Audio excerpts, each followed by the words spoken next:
దేవుని చిత్తాన్ని గ్రహించగలిగిన మనస్సు మనకు కావాలి. ఎప్పుడు మనం సమస్యను చూస్తాం, ఎప్పుడు మన ఎదుట నిలిచిన పర్వతాన్ని చూస్తాం, మన ఎదుట నిలిచిన అడ్డుగోడలను చూస్తాం, మన ఎదుట నిలిచిన అగ్నిని చూస్తాం. కానీ ఆ అగ్నిలో దాచబడి ఉన్న దేవుని చిత్తం ఏంటి? ఈ ఆటంకాల మధ్య నిలిచిన దేవుని చిత్తం ఏంటి?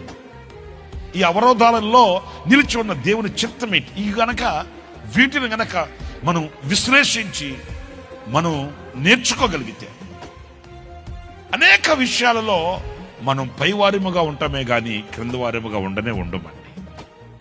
మనం తలగా ఉంటామే గాని తోకగా ఉండమండి. ఇచ్చేవానిగా ఉంటామే కానీ తెచ్చుకునేవానిగా ఉండమండి.